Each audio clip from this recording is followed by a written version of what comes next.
Hey everybody, it's time for another reaction. But today, let's react to a Dave Ramsey video, not about real estate, but about crypto. Let's get into it. Found a video where Dave Ramsey talks about crypto and crypto cash and crypto scams, and so I want to react to it, kind of explain a little bit, because in classic Dave Ramsey fashion, I think he kind of knee jerks in one direction about what crypto is, and I have some insight I think I could give as someone who holds on to crypto and believes that it is a good part of a portfolio, even through this current crash. We're going to watch this video. Dave Ramsey reacts to crypto scams and Bitcoin's crash. Let's go.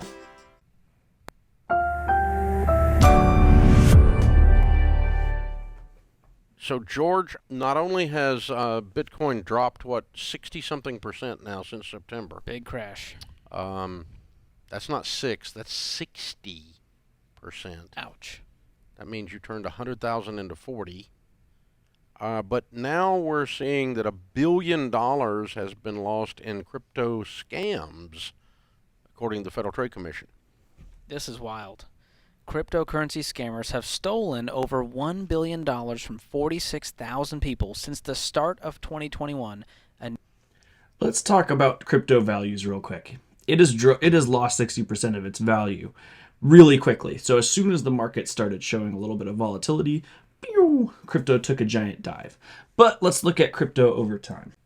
Okay, so specifically, let's look at Bitcoin. So we could see that Bitcoin is obviously taking a dramatic dive towards the end there, and as the market is falling, but we also see that it's taken a dive before, and we also notice that even though it's diving, it's still higher than all of the values up until it looks like December 2020. It's higher than all the values still past November 2020. So if you were to invest in crypto over a long period of time, you would still be net positive, even if you continued to invest during the peaks where it was the most expensive. As for me, I invested when crypto dropped to 30,000. I invested again when it dropped to 20,000. And if it drops again, I'll probably add some more money to that, because at the end of the day, the investments, like wealth, is made when you're investing in a bear market. So that's true for crypto, that's true for anything. But because Dave doesn't believe in crypto, he just thinks it's a bad investment altogether, he's going to just tell you to steer away from it. But I think it's a pretty good investment over a long period of time. Remember, everything we do on this channel is long period of time. We're not trying to guess what values are going to be tomorrow or the next day.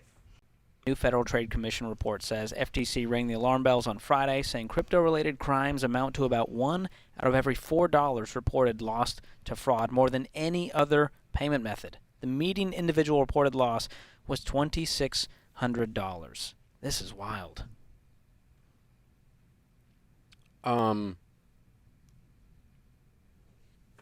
Crypto scams are becoming increasingly popular, shooting up 60 times higher than in 2028. Nearly half of those who reported losing money to a crypto scam in 2021 says they were lured in through an online post or a social media message. So how are they getting scammed? Do you know? Well, on Facebook and Instagram, they lure you in with, they get you to click the link, go to a. I would wonder how many of these people who are getting scammed don't usually get into crypto. This is their introduction into it. Because I think that would be a little bit telling. If you were like someone who was investing in crypto regularly, you were following the news about crypto, I'm not sure you would get as scammed quite as easily, because you wouldn't fall for sort of the get-rich-quick schemes because you have an idea of what happens. Whereas someone who doesn't have any experience with crypto at all maybe feels a little bit of FOMO, and then someone hits them up saying, hey, invest with me, give me, these crypto, I'll make sure to double it for you, and then you never see them again. That seems like it might be more common. Website, and there's been a lot of actual scam accounts impersonating me, trying to message people about crypto. And the people know it's spam and scams once they go, George is telling me to invest in crypto. I know this is a scam. And so they report it and they let me know. It's like Dave Ramsey telling you to get a credit card. Exactly. Not a great move to the scammers out there. And so that's what's happening. And so people get lured in and they go, well, this seems like a good deal. This seems like I'm going to win big on this thing. And so they click it and they give them access to their crypto wallets and all kinds of things. And all of a What are sudden, they? What are they? What are they buying? I mean, what's the scam? What's the? So don't ever give anyone access to your crypto wallet. Either buy through an exchange like Coinbase, Webull, whatever, or buy, trade through a wallet which you have the key, and don't ever give that to somebody else. Encrypt that key somewhere. Google how to do that and hold on to that sucker, because that's basically the equivalent of you holding physical cash. If you were to hand over your key, it'd be like handing over the password to your bank account and being like, please access my bank account and do whatever you want with it, and please don't take anything. That's a terrible idea, especially if you're talking about strangers. Don't hand that stuff to strangers. Pitch. I have no idea there's all kinds of different ones out there across the board. I don't know that they have any details. Here, in both cases, scammers promised substantial returns to their investors, but instead pocketed the money into their own crypto wallets. So they're promising you, hey, give us the money, we're going to give you an amazing return on your money. So the other part about crypto that I think is making this a problem is that once you when you transfer crypto is the entire ledger, meaning like the history of that coin, is kept in the whole system and is encrypted in a way that it can be verified. So if I transfer crypto to you, the system could see that I transferred crypto to you, which is great and it's traceable. The problem with that is that crypto doesn't care who you is. It only cares about the wallet itself. So there's no way to know who is behind an actual wallet the way that crypto is set up, with the exception of that password. So you hold on to that password, you have access to that wallet, anything in that wallet is yours. Anyone who has that password has access to that wallet. If you lose that password, you lose the wallet forever. So I could set up an account. Bitcoin doesn't care who I am. And then I could ask you to send me a bunch of coin, and everyone could see that you did that, but who has the account? That's so that's why it's not trackable in terms of law enforcement. Like, hey, account XYZ just stole all my money. And they're like, I don't know. We have no way of knowing account XYZ, who that is or where that went. Into this new crypto coin, and all of a sudden, those returns disappear, and they pocket the money instead. And this is happening all over. In February, a federal grand jury in San Diego indicted the founder of BitConnect for allegedly orchestrating a $2.4 billion global Ponzi scheme. Founders accused of misleading investors about the cryptocurrency's lending program, claiming the company's proprietary technology would bring substantive returns to investors by tracking cryptocurrency exchange markets. So they all come down to this: false promises of easy money paired with people's limited crypto understanding and experience. So no one truly understands it, and they go, well, wait. I'll do You're it. saying someone who bought crypto would fall for false promises of easy money? I just read. See, this is what I was saying. Nobody said that someone who bought crypto is falling for stuff. What they're saying is people are getting scammed through crypto. Those are two different things, and I scoured the internet looking to see if we could figure out what percentage of what is the people getting scammed, Bitcoin owners, crypto owners before they got scammed, or are they getting into the scam and crypto at the same time? And I can't find any data. I would lean towards the second one. It's people who have that FOMO. People are telling them they need to get into crypto. Someone messages them and says, hey, get into this, I'll make you a bunch of money. They're clicking on it, and that's their first experience. That's what I would guess. The people who know about crypto and have been using crypto or holding on to it for a long time aren't the ones who are falling for these scams. So I think Dave's wrong here. He's just assuming that everybody who's falling for stuff already has crypto wallets. The article. I can't believe that. Don't come at me in the comment section. But that's the truth. It's so new, it's so volatile, the technology is there, and so people are going, well this is my chance. What kind of my point is the very person who buys crypto to start with is looking for a cutting-edge, easy, sophisticated, technologically easy money, and so when someone presents them with another cutting-edge, sophisticated thing, then they're more likely to fall for that than the average Joe. I think that's totally made up. He's got no data to support that. That's just his vision of what he thinks is happening. I like crypto personally. I think it's cool to be able to transmit in a currency that's not the United States dollar.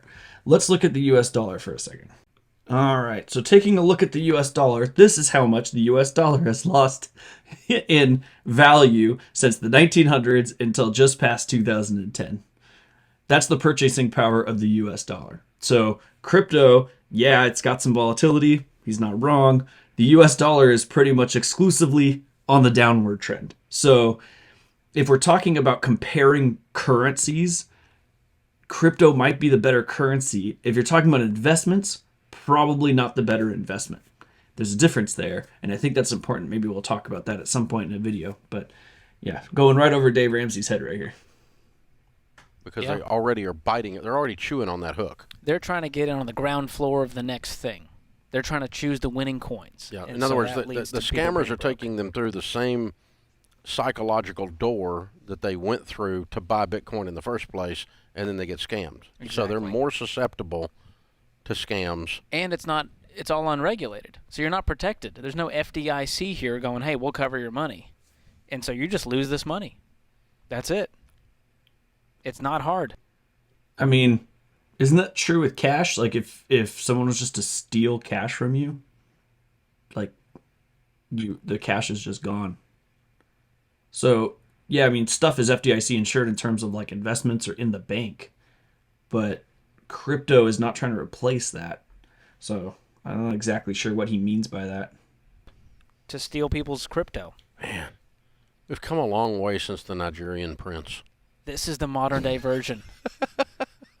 At least I got a nicely worded email from the Nigerian prince. I remember getting copies on a bad copy machine by snail mail from the Nigerian prince. Wow, that took effort. Yeah, it had my name personalized across the top of this copy that had been made like 8,000 times, so it had the little lines and stuff on it because you could tell it was like a mimeograph machine or something like that. Wow. Yeah, I'm old enough. I used to get those from the Nigerian prince. I kind of miss those days. Simpler times in the scamming world. Simpler times. Man. What was the one? It wasn't the Spanish flu. It was the Spanish lottery or something that ran through Canada. Really? That was another one. Yeah, that was a. Well, that was in about 30 years of doing this, you've seen lots of 20 years scams. ago. Yeah. So Glenn Frashy, who wrote the book Con Man or Saint, we talk about this in the Building Wealth live event. This is unrelated to what he's talking about here, but just a thought. I wonder how many of these people are getting scammed in crypto aren't actually getting scammed in crypto. They're getting scammed another way, and the scammers are using crypto to transfer money anonymously. So a common scam is to trick someone into thinking that you've overpaid them. And once you've tricked them, usually elderly people, once you've tricked them into thinking that, you tell them, like, you need to pay me back. And they don't want to be paid back in a way that could be traced very easily. So a lot of times what they'll do is they'll say, like, go buy gift cards and then come read me, like, the gift card numbers. And then they'll turn around and sell those gift cards at, like, a small loss. So they'll sell them for 90% of the value or something like that. And then they get a bunch of money and you're out, essentially. Well, I'm wondering if they're using crypto instead of gift cards. If for people who maybe are a little bit younger, when they catch them in this, instead of having them go buy gift cards, because if you go to a store and buy gift cards, it'll say, there's signs now that says, like, you're probably being scammed if someone's asking you to buy these.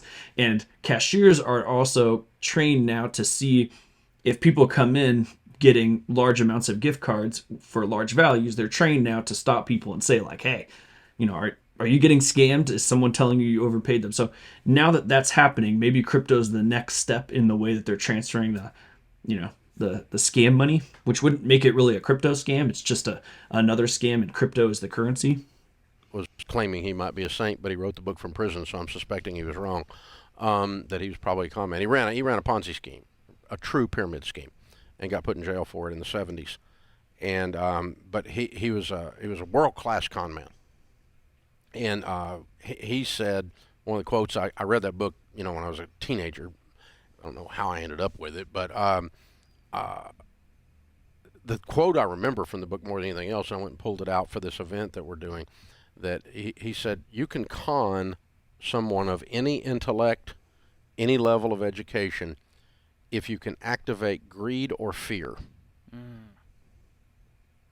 And I think that's probably true. And they also and really, in a sense, the part of the greed one is pride. You know, like you're in on something, the cool kids are in on it. Nobody except the cool kids are in on it, and you're one of the cool kids. You know, you're not. People who aren't sophisticated don't understand Bitcoin. And you're obviously sophisticated because you understand Bitcoin, and so you're in Bitcoin. And since you're in Bitcoin, we're going to give you this other opportunity here. Since you're so smart. And $1 I don't think so. billion. No, I think it's the fear part. It's the fear of missing out, the fear that everyone else is getting money and you're not, and telling them like, hey, if you're not on this train, you're going to be poor someday. Plain and simple. So give me your money. I'll make sure that you're taken care of, and then they take your money and they run off. I think that's probably more accurate here. And then getting them that hope, that greed part where you're activating the get rich quick part, I think is the second half. He's like trying to force the greed and the fear into a concept of pride to people who already own crypto to say that they're the ones who are susceptible, but I don't think that's the case. And he's got no proof of it. In scam. Oh, not to mention, how many billions is it? Is it over $1 trillion now in lost value that it went down 60%? Yeah. So the total market value loss of Bitcoin, I read it. It was an astronomical. It's less than the U.S. like $1 dollar. trillion or something. When it went from, when it's gone down 60%, that means people had value at some point that hypothetically they could have cashed in somewhere and didn't. And so they have now ridden this thing to the bottom. Yeah, we're seeing some really sad stories of how much people are losing in this who they had $1 million in it and now they have nothing. I was just reading a heartbreaking story about one guy who's honest enough to share his losses, which is pretty rare. Most of them only brag about the wins. Well, it's like a bad golf game or a fisherman. That's right, which you never had a bad golf game, so you don't have to worry about that, I've never Dave. caught a fish either. Never. So I think it's Dave that tells a story of a lady who got stock options through her company and then didn't move her money out of those stock options, kept them all the way until retirement, and then right when she's about ready to retire, that company takes a giant dive. I think they end up filing for bankruptcy, and she basically goes from, hundreds of thousands of dollars ready to retire down to zero overnight, and she's just devastated. And he uses this story to make the argument that you shouldn't put your money into a single stock. That's if that company goes under, if that company has an issue, if something was to occur where, maybe they're doing something illegal and they get caught, then you're eating all that and there's nothing you can do about it. You lose the value.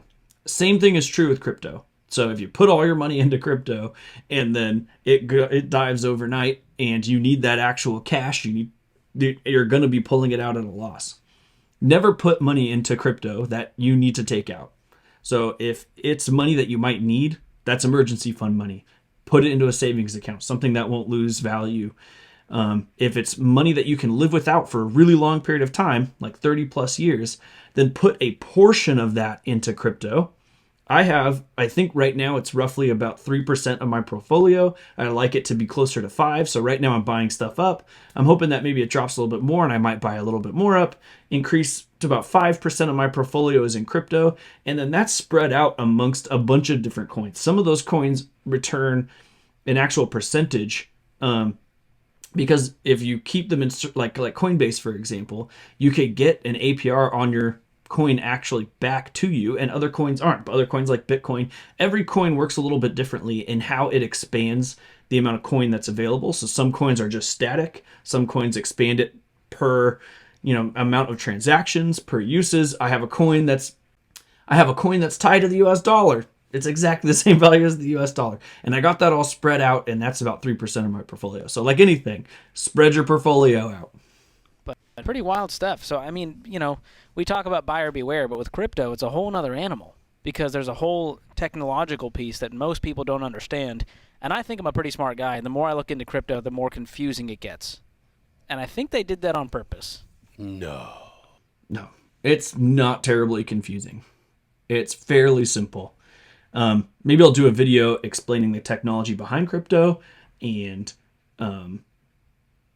how it works, but it's not any more confusing than the United States banking system, which transmits money all over the place. It's just that we already think in terms of dollar bills. So we immediately translate everything that we have to US dollars, but that isn't a representation of value, right? So if we say like, this PlayStation is 500 US dollars, right? What we're saying is right now in this very second, that PlayStation has a value represented by 500 US dollars. It could also have a value of 1 Bitcoin, if that was the same, right? But our brains translate everything into US dollars. So that seems easier to us, but all of this is basically the same. That's like whole life. It's really complicated on purpose. Because they go, well, you don't have to worry about it. It gets complicated. Just trust me. Give me the premiums. I'll give you the returns. Trust me. Trust me. Trust me. Yikes. Oh, man. I've been doing a lot of research into this whole life thing. It's insanely complicated, but I think the salespeople do that on purpose. Not that because it's necessarily bad. I think they just add way more buzzwords and they don't explain stuff very well. They're just kind of explaining things in this high level, like just give us your money. It'll make money. Don't worry about it. But as I'm digging into it, I'm starting to discover the little bits about it. And I'm starting to see where it might be used in someone's portfolio and how it makes sense. Doesn't make sense for everybody all the time. And I'm going to continue to do some research into that. But it is complex, but I don't think that's necessarily because whole life itself is complex. I think that's the salespeople's fault. This is trying to bad. find out what this thing has done. Let's see here in 1 year. The losses? Yeah, it's astronomical. This is wrong. Okay, I was trying to pull it up on a website while I'm on the air. That's a dumb thing to do. I'll tell you that this guy, he reportedly, he has a whole thread on Twitter, how I went from a crypto millionaire to broke in 6 months due to leverage, a gambling addiction, and an accelerating negative spiral. Ooh. And he goes through in the thread about every single piece of the puzzle that caused. All right, so don't use leverage on crypto. Don't use leverage like on anything that isn't like a hard asset. I mean, if you really want to get gambling, you're basically gambling if you start taking out debt and buying trading options. That's called margin trading, or taking out debt and buying crypto. You're gambling that it goes up. I mean, you have no control over that. Anything could happen. Another pandemic could occur, and then here we are again, right? So, yeah, don't gamble on that kind of stuff. That's risky. Him to lose this $1 million, and now he's got nothing. And he's sad. He could have retired. He could have done a lot of things with that money, and now there's a lot of regret. It's sad. We like to make fun of crypto, but I don't like anyone losing a lot of money. That breaks my heart. I don't want anybody hurt. Yeah. But I am more than a little bit. As much criticism as we took from the crypto. That's true. From the crypto kids. A little vindication. Yeah. That's the end of the video. So, moral of the story is, don't hand people money who you don't know who they are, and you can't verify if they're qualified to be taking your money and doing anything with it. You can invest your own money in a brokerage, a qualified brokerage that doesn't take any fees. Places like Charles Schwab, E-Trade, whatever. You are capable of doing that. You can put it into index funds. You could go down to a financial advisor and learn all this stuff yourself so that you can figure out how to do this. So don't hand your money out. If someone calls you and is like telling you a bunch of stuff, go ahead and hang up on them. They're scamming you, and don't send them crypto. That's a telltale of a scam if they start asking you for crypto or gift cards. That's it. Just hang up on them. It's done. As far as crypto as an investment, yeah, I've lost a lot in crypto. I've lost a lot in the stock market. My 401k dropped like crazy. My houses haven't dropped yet, but I have a feeling that that's only time. I made a video about how houses prices are already dropping where I live. It's only a matter of time for them to start dropping in other places as well. So we're all taking hits. Everything is going down. The one thing I'm not going to do is I'm not going to take money out right now. Warren Buffett said something, and I'm horribly paraphrasing this, but something like, I haven't lost any money if I haven't sold anything. The amount of assets I have hasn't changed. Their cash value has changed, but I still hold the same assets. I plan on holding these for an extremely long amount of time. So sometime 30 years from now, maybe Bitcoin is worth, $100,000 a coin or something, and I made money off of my actual purchase, and my portfolio had my Bitcoin grew past 5%, or my crypto grew past 5%. That's sometime in the future. So what I like about crypto personally is that it is a currency that excludes banking systems, governments. Basically, it's just you and the person you're trading that crypto with, and nobody else has to know who those two people are. It's very private, it's very secure, as long as you keep your crypto key, and you could, trade, use it as a currency, could be used around the world. I've heard people say, like, this is a hedge against inflation. That's not true. It's a hedge against collapse. So if the US dollar collapses, this could be something that we could use to make trades with for people in all kinds of different places.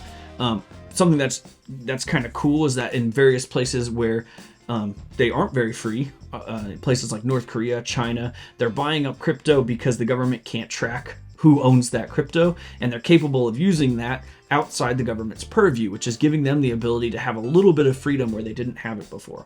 So the technology is cool. We'll explain it at some point, but I would strongly encourage, if you're going to get into crypto, put money in that you don't need back, that you don't have to pull out if the system's down. Diversify in crypto, but also diversify your entire portfolio. Keep a small amount in crypto. Doesn't have to be large.